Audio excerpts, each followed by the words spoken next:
We're live. What's up, guys? I missed you so much from the AMA. I had to have a special one today just to reach out to you guys and give you some updates on some really cool shit that's happening with Flux. So, Ollie, we good to go? All right, let's do Like this. everything's right? Okay, let's do this. Let's do this. So, couple big announcements coming out today are the fact that we're going to drop our teaser today for our Web3 release, right? So really, we'll talk a little bit about the fork. So the fork is huge, and a lot of people don't understand the fork. So the ultimate goal was to get here today, have a discussion about what this fork is, and this is a Flux OS fork. This isn't a chain fork. So you really have two kind of unique things. You have the Flux chain, and then you have Flux OS. We can fork Flux without any major changes or degradation to the network, which makes us be able to scale very rapidly.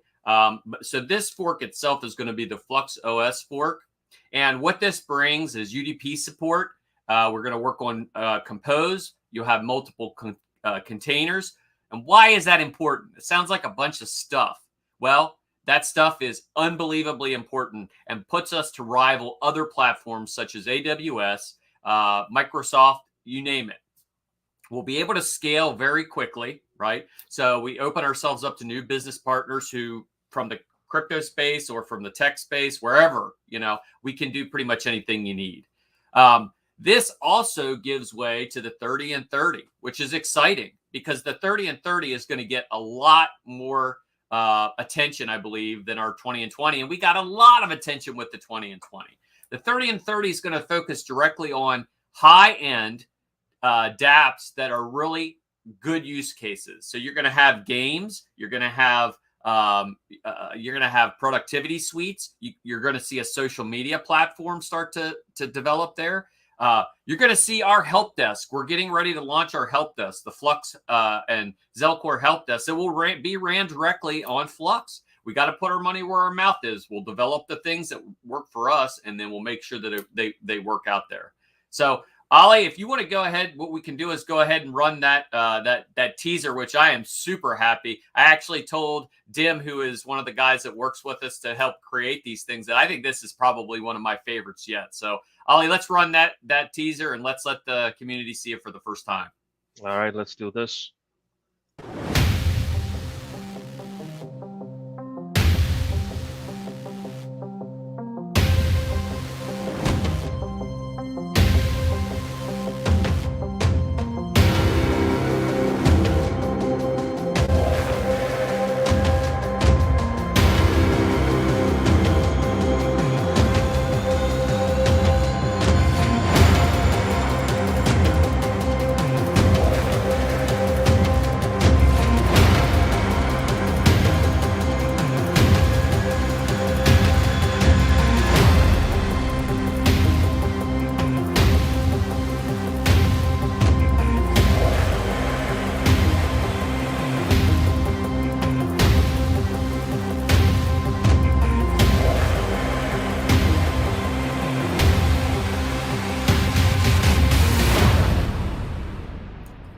That's how you do it, boys and girls. This is where we're building out something amazing, right? So the teasers are always fun because they kind of get you jazzed up. But it's some of the things you noticed in that teaser was the fact that we're going to launch Infinity contracts. Infinity contracts are huge. They are going to be launched on the Flux operating system, and what that means is once it's put into once that contract is launched on the Flux network, it's there in perpetuity, can't be removed. Why is that important? Well, one of the challenges in the NFT space is the fact that you have this weird kind of setup with these storage pieces. So you have the actual contract that's been initiated, but you also have variable data that is tied to that. So say you buy an excerpt of a video, you're going to have a contract address, but you need somewhere to store that in perpetuity. Well, that's a great place to do it. We're going to store the Bitcoin, the Flux white paper in perpetuity. It'll be there forever. As long as the Flux OS network and the Flux network stays up, these things will be there forever, which is kind of cool. So what else does this mean? So kind of the second announcement, I think, is probably the bigger of the two. It means that we sat down as a team and we talked about pricing structure. we realize to be Web3 leaders, we need to have the best prices. Ollie, are we okay on the live? Because it's kind of buffering. I don't know if it's. Well, we are live. We're fine. Okay. All right. So anyway, yeah, I mean, this is a big deal. And one of the things that we need to look at is to be able to compete with these standard centralized infrastructures, but also the ones that are coming online, which are Web3. So I always tell the guys in this space, there's three things. You need to be the biggest, you need to be the best, or you need to be the cheapest. And in this case, we are all three. We are the biggest and baddest out there right now. We are the best at what we're doing, and we're continuing to keep developing. And we're also, as of today, as of November the 3rd, the cheapest on the platform. So let me go ahead and share you our new pricing structure. Ollie, let me know if you can see that. All right. Sure.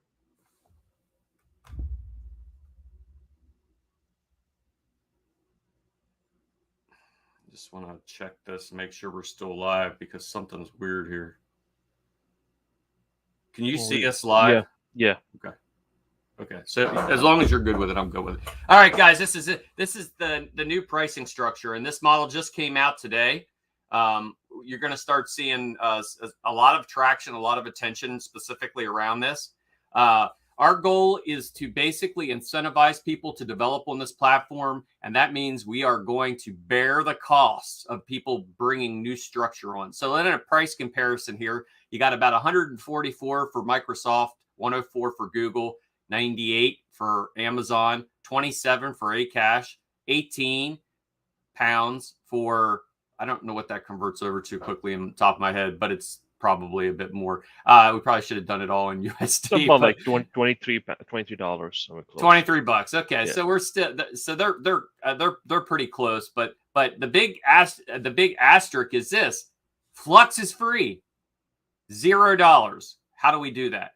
Well, you're going to lock 100 Flux up when you deploy your dApp on the network, and that's going to be locked for 6 months. At the end of that 6 months, we're going to give it back to you. The goal is to keep you running for another 6 months and to continue to this process. We've talked about how we could expand staking for a service. Well, this kind of looks a little bit like staking for a service. Essentially, we're paying you to run your dApp on our platform. That is a game changer, hardcore. There's nobody even close to that. And how can we do that? Well, we can do that because we've developed the infrastructure and the community to be able to support this. So this is a big deal. Ollie, this is like nothing I've ever seen before. And the fact that we can get people to participate in the network for as little as 100 Flux, what is that, 50 cents a piece? I mean, $50, and you're locking it up, and at the end of it, you get your money back. So, I mean, that is killer. I mean, just look at the price cost difference between, something like Microsoft. It's $144 a month. That's insane. So, I mean, this is a big deal. And I wanted to make sure that I shared this with the community because this is what we've been working for. We've been working toward the ability to compete on a very large scale, and we're finally there. So I'm excited. I couldn't be more excited. And we're going to continue to keep developing this out. We have people participating in the community in the 30 and 30, which is really nice to see. So, yeah.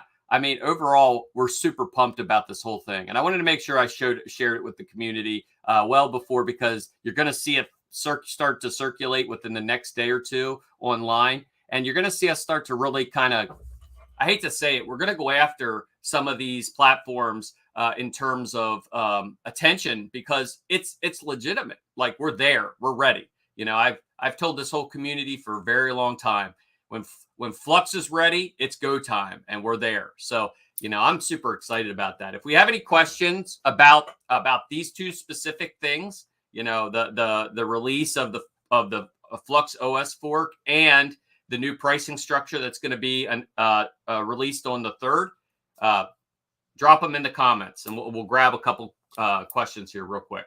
And it's just amazing to see here that this is the first time seeing it as well. 100 Flux, you're saying 100 Flux, locking it for 6-month term, and you're refunding everything back. So basically, it's pretty much zero. So it's like a no-brainer. Yep, it is. Awesome deal. Awesome. Yeah, and it really is. And honestly, this kind of changes. you have these epiphany moments sometimes where you find something for the very first time. So, like, if people were on the live stream and they're listening and they're like, I remember the first time it clicked to what Flux could do. This is an epiphany moment for everyone, because we are to the point. It didn't dawn on me, even being in the project so deeply as one of the co-founders, that we were sitting there talking about this, and we were trying to get this pricing structure down to like 99 cents, and we're like figuring out how this is going to work and so on and so forth. And then all of a sudden, boom, we're like, no, we're going to pay people to come here. And we can do that because we have the resources to do that. So the exposure that will generate, the attention that will generate. Web3 is the hottest shit out there right now. If you've been tooling around the internet, you'll see, web people understand the value of Web3, and we will lead the pack in cost, quality, service, communication, you name it. It's a different paradigm. It's shifting right here in front of you right now. That this paradigm has shifted. I'm an IT guy at heart. Been a chief information officer for many, many, many years, right? The biggest cost in my budget is my infrastructure. And if you're telling me that I can run in a decentralized platform where I can run infrastructure, I can feel secure with it, and I can bring that budget down dramatically, this is huge. This is this game changer. IT professionals all over the world will see this and see the value of it. And developers, hey, man, develop your stuff. The foundation has a 100,000 Flux giveaway to developers who come in and build it. To get paid to develop your dApps, get paid to develop on the network. I mean, there's nobody else doing that. AWS isn't going to write you a check for developing on their network. Matter of fact, they're going to give you a pretty big bill from the way that it looks, about $98 worth. So, Oh yeah, nothing is for free. At least on these guys. Today's is on the live stream. He said F-bomb, F-bomb, F-bomb. Sorry, Todayish. Sorry. I know it's Sunday. I should behave. Got any any questions in there before we cut it up, or what's it look like? Let's see. Guys, if you have any questions, maybe we just want to keep it short, maybe put some questions out there and we can just answer live if you have any. All right, so let me see if I can. This is kind of a unique comment. It says ICP has all major exchanges already, and they are down 95% because VCs keep dumping. Flux adds 2 or 3 major exchanges, and visibility will skyrocket. There is no limit to the upside. I agree with that. That was 3's high 91. I agree with that. I think that one thing about ICP, and I tend not to talk about other projects, but I will say this, there's some scuttlebug in that space around Anderson Horowitz and what they have done and what they want to do and some of the regulatory proposals that they're putting out. Very concerning. Educate yourself. The whole reason we came into crypto was because of decentralization, right? We wanted to have it outside of gatekeepers' hold. And what they're trying to institute and what they're trying to push is bullshit. You guys got to look at this and educate yourselves. This is why Flux is so unique. It's for the people, by the people. It's ran by the community. This was developed to be Web3 at its purest definition. So, I do agree that I think ICP did something very valuable, and that was bring attention. Even if it was negative attention, it brought attention to Web3. So, a lot of people that found ICP vicariously found Flux, and we have a lot of people in the community now that came over and said, "Wow, I can't even believe how well developed your platform is." So yeah, I mean, negativity in the space is nothing unusual, right? We've seen it. We've seen these projects that come in. They say they can do things, they can't do them. They produce, but what it does is it creates interest, and Web3 is where it's headed. But remember, educate yourself. Make sure that you understand exactly what you're looking at with these different projects. And each one of the community members, it's our responsibility to share what Flux can do with people in the tech space, in the business space, everybody you know.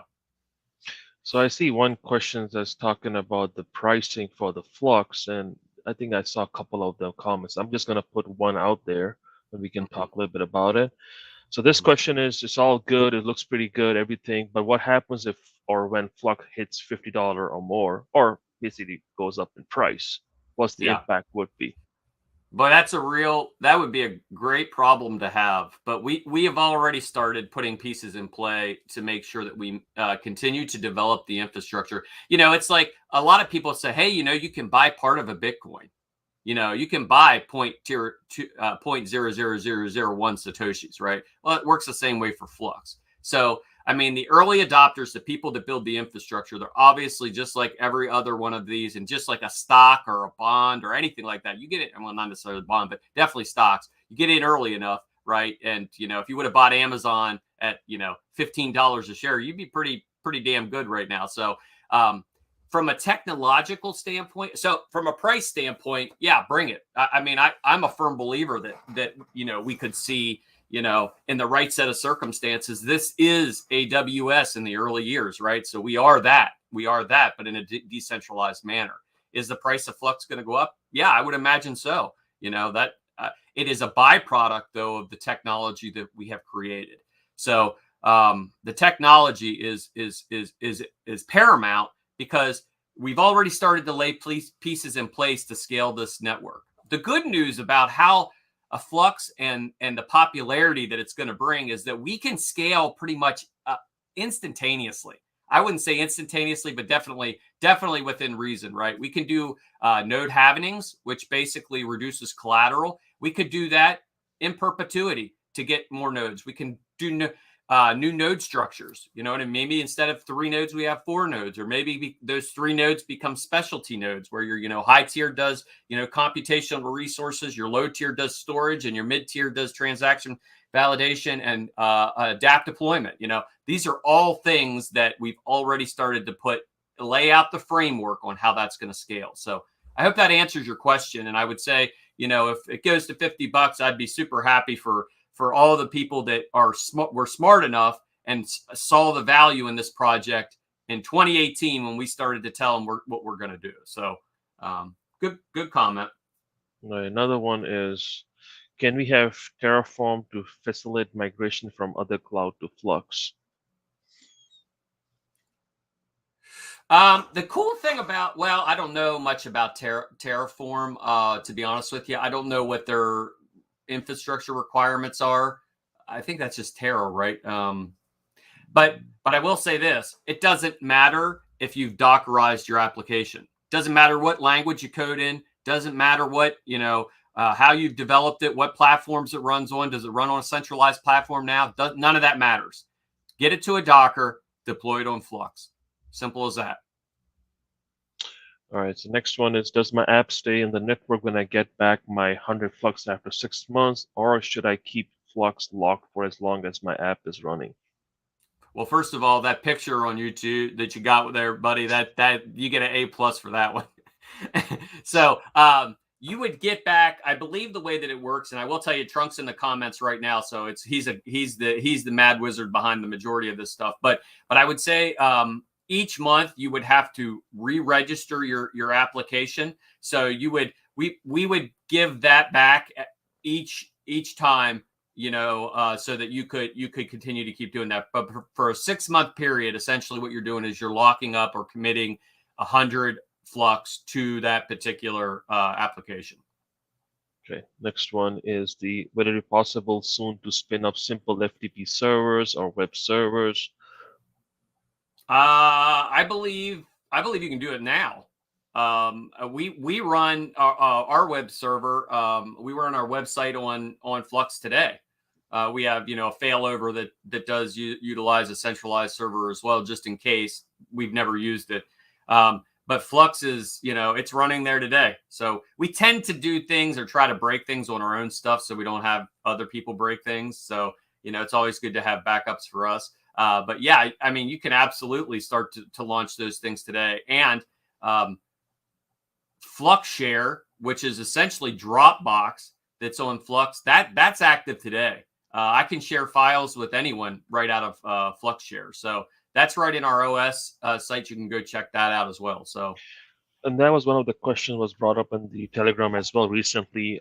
Somebody was asking if we can host or share pictures or upload pictures like a Dropbox, but more decentralized. And as you know, today the only option is that only for the node operators. Now, do you think in Mm. future we may have others utilize that space as well? Just not, Hell yes. yeah, Hell okay. yes. Yeah, I think the biggest thing right now is we want to make sure that we scale the network appropriately. So we've identified the third tier of nodes will be our storage nodes. So I think you're going to see an opportunity for a lot of growth in that area.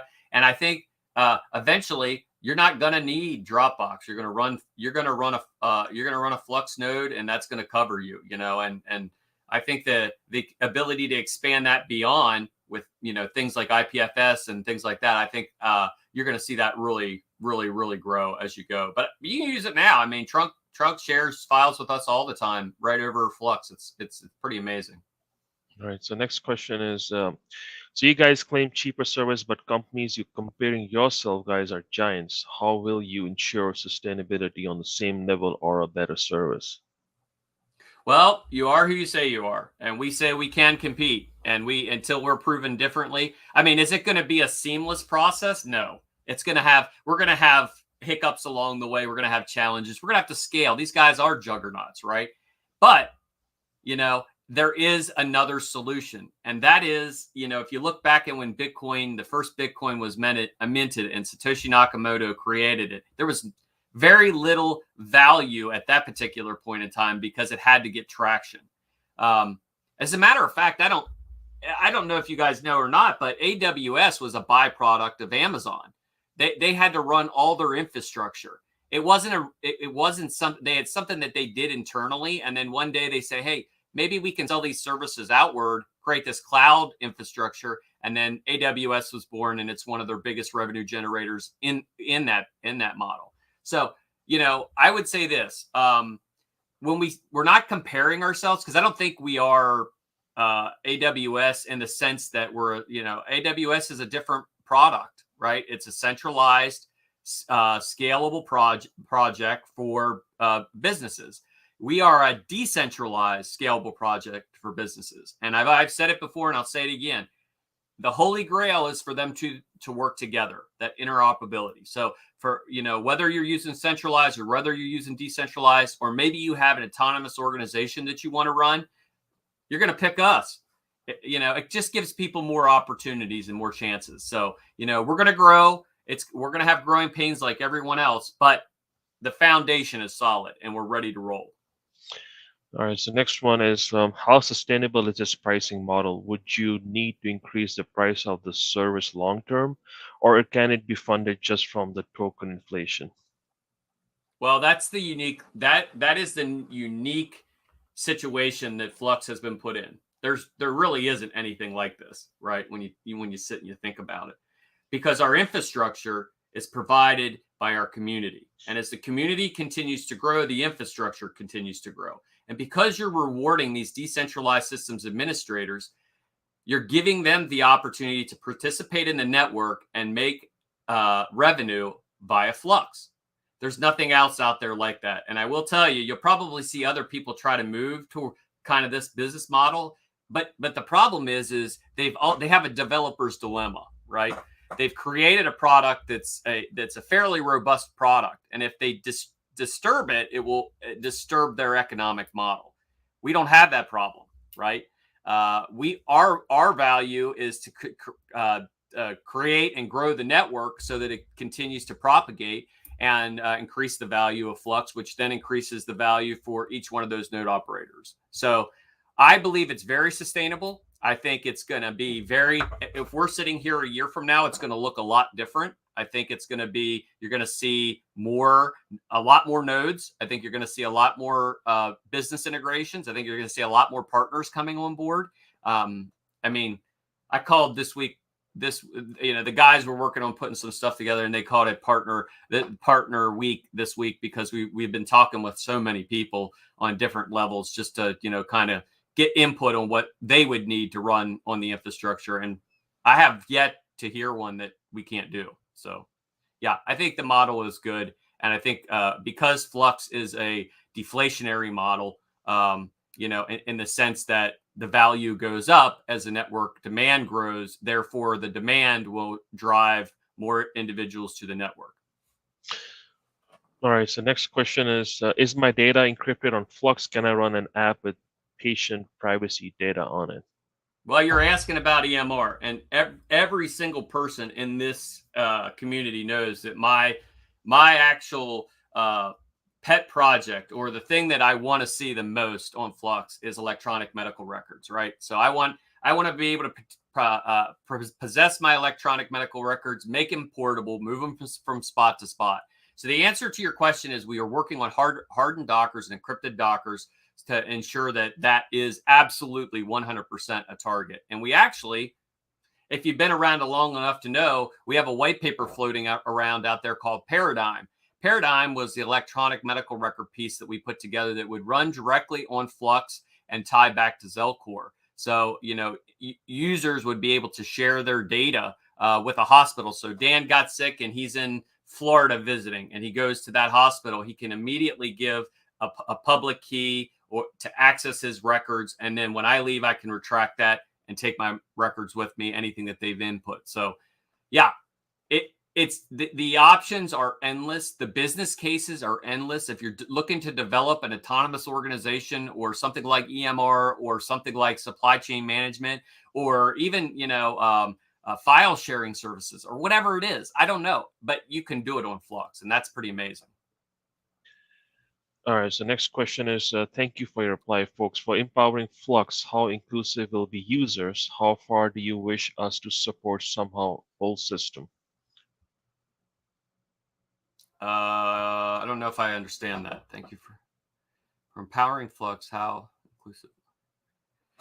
inclusive will the users be? So I'm interpreting this as, are we going to make sure that we can bring end users in to use the platform, or is this the backside thing? And the answer to that question is we want all users on all platforms. So the one thing about the Flux ecosystem is it's been developed so that you have your back end development, your intermediate, which is kind of your node ops and things like that. And then you have your end users, which are actually going to participate in the network as well. So we're going to include people. I mean, it wouldn't be a shock to me to see, almost like a marketplace scenario. And I believe this is being talked about, and maybe this is a leak and I shouldn't say it, but a marketplace where we directly reach out to these users, and they're able to interact with the entire ecosystem kind of through what they would understand as a standard marketplace. So I think that's what you're asking. And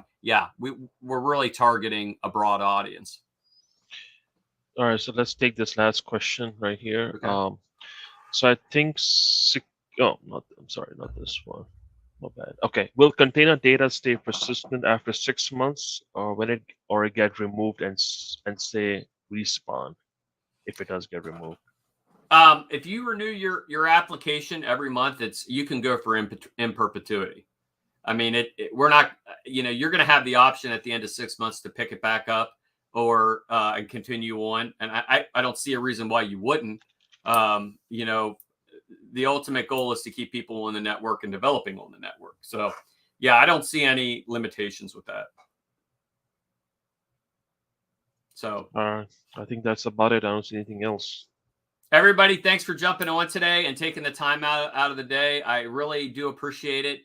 Spread the word about Flux and some of the things we're doing. You're going to see a lot coming down the pike here. November 3rd is the day of the OS fork, which is going to be pretty awesome. So we'll be doing some announcements around that. We'll be doing some prep and getting ready for the big 30 and 30 in December. And yeah. I mean, let's do this, man. Thank you to the community, because without you guys, none of this would be possible. I mean, really, truly, you guys are the ones that keep this all going. And that's why decentralization is so, so important, because the people are putting this together, not VCs, not large investors, not people that are gatekeepers, people trying to keep you from having a truly free and decentralized internet. Let's do this. Let's build the future today, guys. Have a good one.